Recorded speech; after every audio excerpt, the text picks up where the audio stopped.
True Crime South Africa is published in conjunction with Arena Holdings, publishers of Times Live, Business Live, Sowetan Live, and others. The opinions expressed in this podcast do not necessarily represent the views of Arena Holdings and its affiliates. The following episode may contain sensitive material, including descriptions of violence, sexual assault, or graphic descriptions of injuries to victims. If you feel you may be triggered by such material, please consider this before accessing our content. To access trauma counseling or services, please see the helpline information on our show notes. Welcome to True Crime South Africa. I'm Nicole Engelbrecht, and you're listening to a Spotlight Minisode, in which we discuss cases that are currently in the media. Before we get into today's episode, I'd like to thank our newest Patreon supporter, Taryn Kazakis. Thank you so much for your support, Taryn. It really does make a huge difference. If you'd like to support the show through Patreon or PayPal, I'll leave the links in the show notes. As always, any form of support is appreciated, and it doesn't have to be financial. Sharing of episodes, inviting your friends and family to listen, and interacting on social media are all great ways to keep the show growing and improving. Before I get started, I would like to tell you that the cases I'm going to be discussing today involve really horrific injuries to the victims. Please keep that in mind. The first case I wanted to discuss today had the media and public up in arms when it happened, and this attention only increased when a link to a previous highly publicized case was revealed. On the 1st of November, 23-year-old Jessica Weyers was reported missing at the Durban Central Police Station by her family. Jessica, the mother of a 3-month-old baby, had left her home to attend an appointment in Smith Street, Durban, and never returned. On Monday, the 2nd of November, the media began to report that a body of an unidentified woman had been found at Inanda Sports Grounds. Social media immediately started to question whether this could be Jessica. Initial reports claimed that the authorities had confirmed that it was not Jessica. But by Friday, Jessica's mother had gone to identify the body and confirmed that it was indeed her daughter. The horrific revelations did not stop there, though, as it was revealed that Jessica's murderer had slit her throat and removed her hands. Jessica's boyfriend posted on social media that he felt as though he'd let her down because he'd failed to protect her. The public outcry has been muddied as well by the knowledge that Jessica was working in the sex trade at the time of her death. It's unknown at this point whether the appointment she had that day was with a client or not, but I'm sure police will be investigating that angle.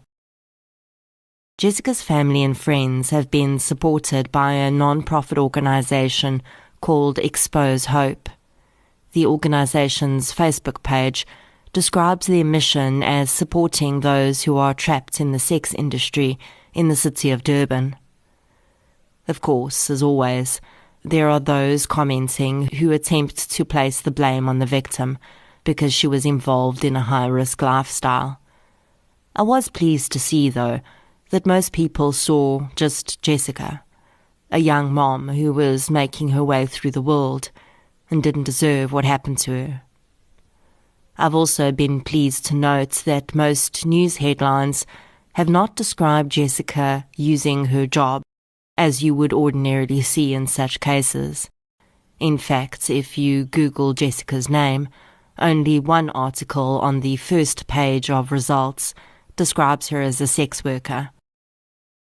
The publicity around this case is likely as a result of Jessica being so young, killed in such a horrific way, and also because she has family that has advocated for her. You won't be surprised to hear that most murders or missing person cases of men and women in the sex trade do not make it to the media. Probably another reason that this case has been so highly publicized is because of a connection that was revealed shortly after Jessica was identified. A team of private investigators who worked on the Siam Lee murder case revealed that Jessica had been friends with Siam, and she had provided investigators with information about the sex trade in Durban while they'd been investigating Siam's murder in 2018. As soon as this was revealed, of course, the conspiracy theories began. Even though Siam's murderer died of cancer in jail, it's long been alleged by some that this was a cover-up of some sort, and that the man is still in fact alive, or perhaps he was not the real killer to begin with. The connection reignited those claims, with some saying that Jessica's murder was linked to Siam's. Police have denied that there is any connection between the two cases. Jessica Weir's mother described her daughter as having had a hard life. 2 years ago, her brother passed away at the age of 27 from a brain bleed while in hospital. The young girl was a huge animal lover, and she had 2 cats that she doted on.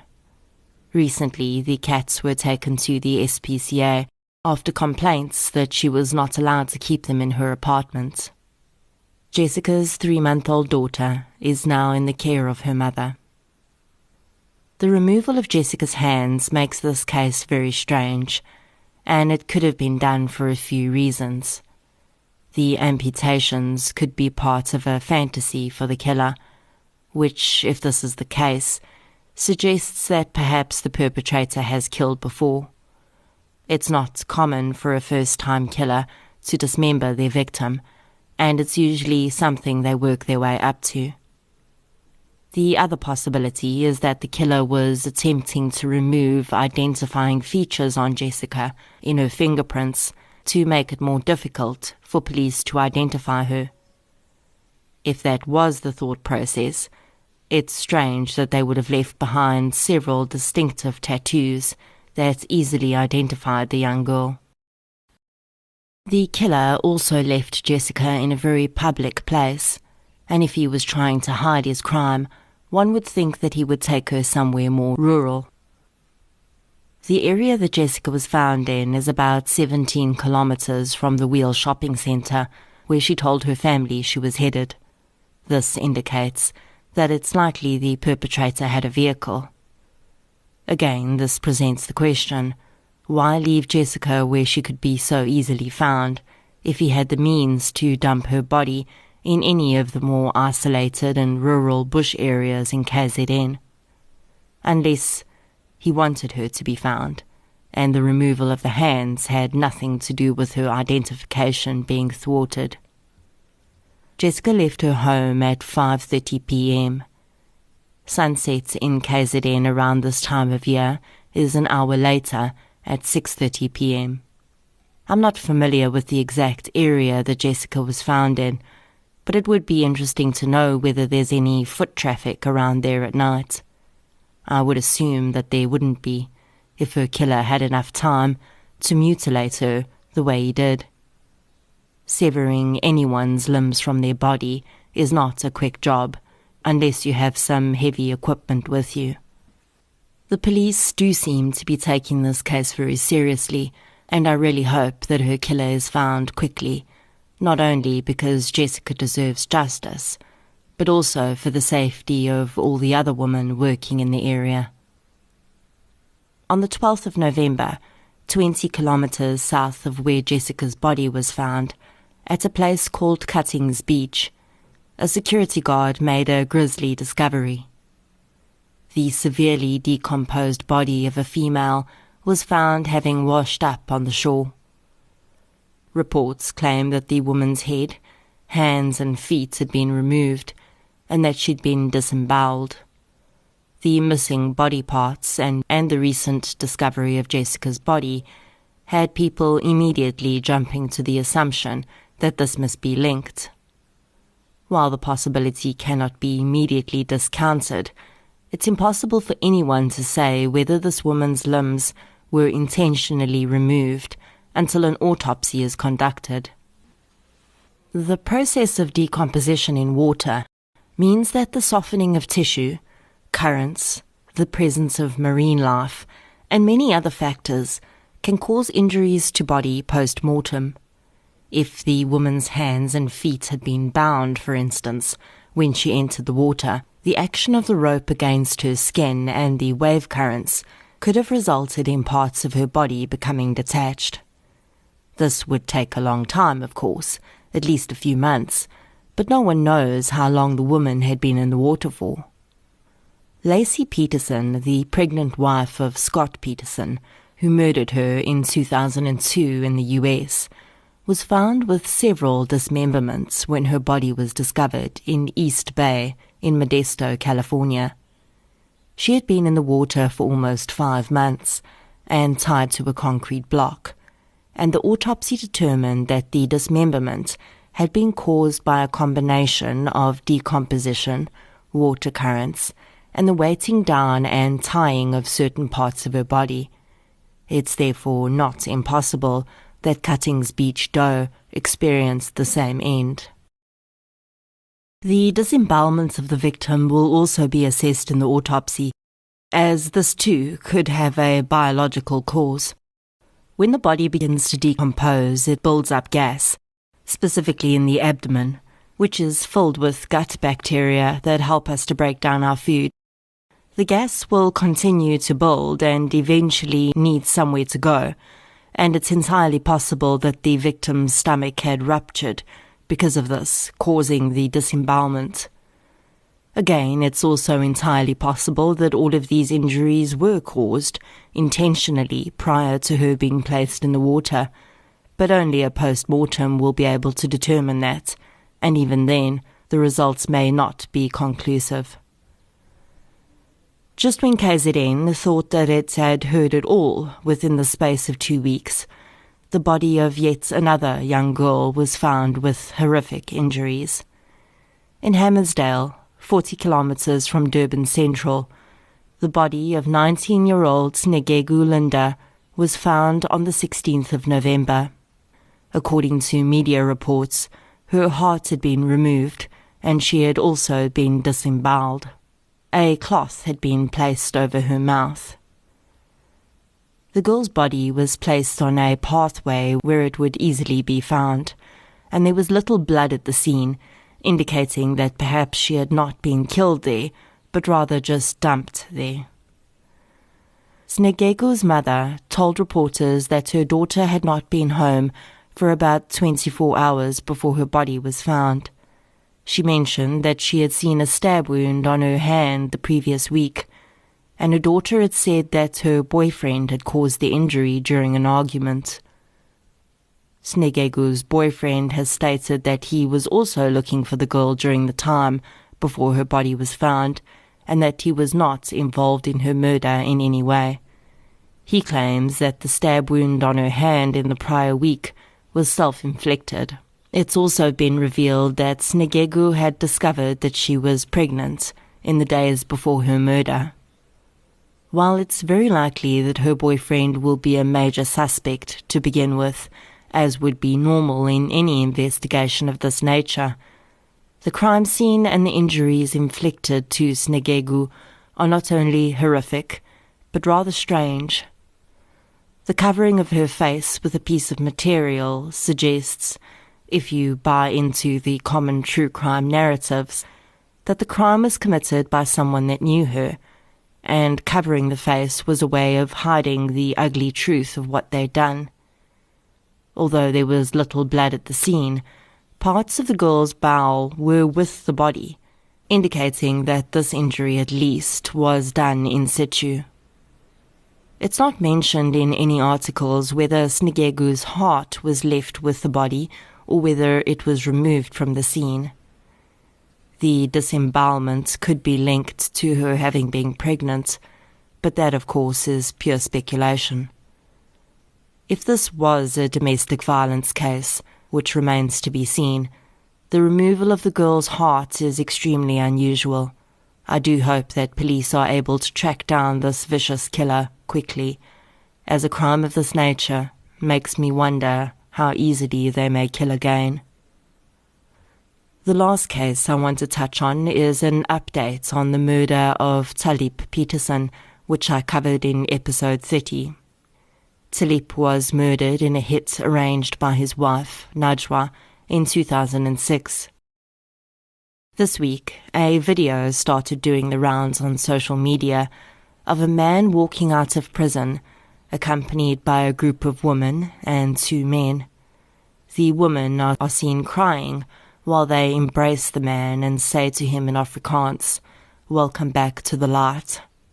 Social media commentators identified the man as Abdur Rashid Mjedi, the man who was convicted, along with Najwa, of killing Talib Peterson. Mjedi was sentenced to 24 years in prison, and the video shows him walking free after serving just 11 years of his sentence.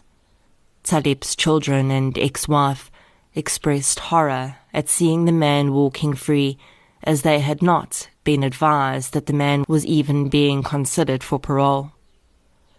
Initially, a spokesperson from the Department of Corrections claimed that it was not Mjedi in the video and that the man was indeed still behind bars. But 2 days later, they retracted that statement and confirmed that he had indeed been released. While it's not strange for him to have been considered for parole, as this is normal after a prisoner has served half their sentence, what is strange is that the victim's family had no idea he was being considered or that he'd been released.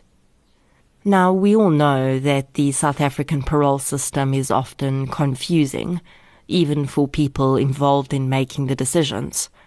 But from what I could gather from the Department of Justice's website, upon sentencing of an offender, the representatives of the victim submit an application to the offender's file, which states that they wish to be informed if the offender is considered for parole, so that they may make representation. The form is available on the internet, and I would assume that having this form signed and submitted to the offender's file would form part of the advisory duties of the state prosecutor and their team, as no victim is going to know that they have to do that. That application then follows the offender around in their file until such time as they are being considered for parole, and then the person who has submitted the application on behalf of the victim or the victim themselves will be contacted. It is, however, the victim or family's responsibility to ensure that their contact details are up to date so that they can be contacted at such time. Now, where the system fell down here, I don't know. But I'm pretty sure that Talib's family would have requested to have been advised, but they weren't. The department spokesperson has said that they are now gathering the details around Mjedi's release, and they'll update the family. A prisoner continues to serve their sentence when they're released on parole, and they do have to comply with certain conditions as set out by the parole board. Sometimes offenders will not be allowed to leave their homes, except for certain necessary activities. So basically it's COVID lockdown level 5, but for the rest of your outstanding sentence. We do know, however, that very often crimes are committed by offenders that are out on parole, and while I tend not to think that Mjedi holds that kind of risk, he is now a completely different person than he was when he went in, and will have to live a very different life, and that does pose a risk for reoffending.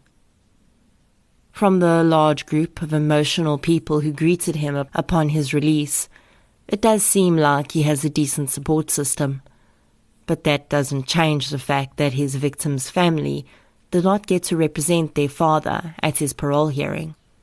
In similar situations in the past, we have seen victims make appeals and have the offender sent back to prison.